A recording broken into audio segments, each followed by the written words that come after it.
एक बहुत पुरानी तिब्बत कथा है कि एक छोटा सा मच्छर था। आदमी ने लिखी इसीलिए छोटा सा लिखा। मच्छर बहुत बड़ा था, मच्छरों में बड़े से बड़ा मच्छर था। कहना चाहिए मच्छरों में राजा था, सम्राट था। कोई मच्छर गोबर के टीले पर रहता, कोई मच्छर वृक्ष के ऊपर रहता, कोई मच्छर कहीं।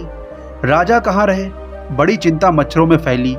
फिर एक हाथी का कान खोजा गया और मच्छरों ने कहा कि महल तो यही है आपके रहने योग्य। मच्छर जाकर दरवाजे पर खड़ा हुआ। हाथी के कान पर महान विशाल का दरवाजा था, हाथी द्वार।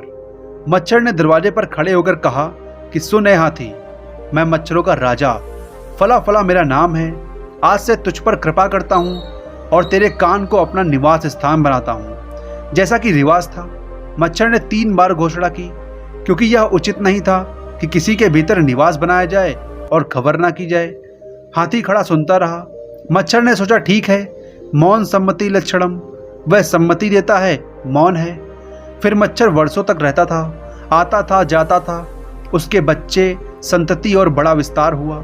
बड़ा परिवार वहाँ रहने लगा। फिर भी जगह बहुत थी, मेहमान भी आते और भी लोग रुकते, बहुत काफ़ी था। फिर और कोई जगह सम्राट के लिए खोज ली गई और मच्छरों ने कहा कि अब आप चलें, हम और बड़ा महल खोज लिए हैं।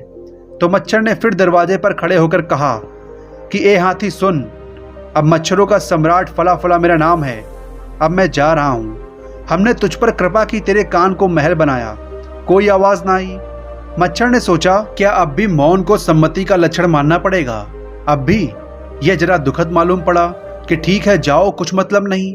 वह हाँ भी नहीं भर रहा है, ना भी नहीं भर रहा है। उसने और जोर से चिल्लाकर कहा, लेकिन फिर भी कुछ पता ना चला। उसने और जोर से चिल्लाकर कहा।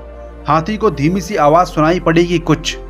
हाथी ने गौर से सुना तो सुनाई पड़ा कि एक मच्छर कह रहा है कि मैं सम्राट मच्छरों का, मैं जा रहा हूँ, तुझ पर मेरी कृपा थी, इतने दिन तेरे कान में निवास किया, क्या तुझे मेरी आवाज़ सुनाई नहीं पड़ती है।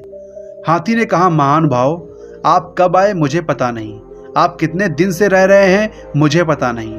आप आइए, रहिए, जाइए, जो आपको करना हो करिए, मुझे कुछ भी पता नहीं है। तिब्बतन फकीर इस कथा को किसी अर्थ से कहते हैं। आदमी आता है, दर्शन, फिलॉसफी, धर्म, मार्ग, पथ, सत्य, सिद्धांत शब्द निर्मित करता है, चिल्ला चिल्ला कर कहता है इस अस्तित्व के चारों तरफ कि सुनो राम है उसका नाम, कि सुनो कृष्ण है उसका नाम।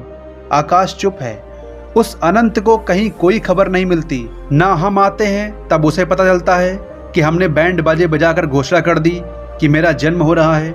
ना हम मरते हैं तब उसे पता चलता है। हम आते हैं और चले जाते हैं, पानी पर खिंची रेखा की भांति बनते हैं और मिट जाते हैं। लेकिन इस थोड़ी सी देर में, जबकि रेखा बनने और मिटने के बीच में थोड़ी देर बचती है, उतनी थोड़ी देर में हम ना मालूम कितने शब्द निर्मित करते हैं। उस बीच हम ना मालूम कितने सिद्धांत निर्मित करते हैं। उस बीच हम ना मालूम कितने शास्त्र बनाते हैं, संप्रदाय बनाते हैं। उस बीच हम मन का पूरा जाल फैला देते हैं। इस कहानी से हमें एक सीख मिलती है कि इस ब्रह्मांड में आप जो कुछ भी करते हो, उससे इस ब्रह्मांड को कोई फर्क नहीं पड़ता।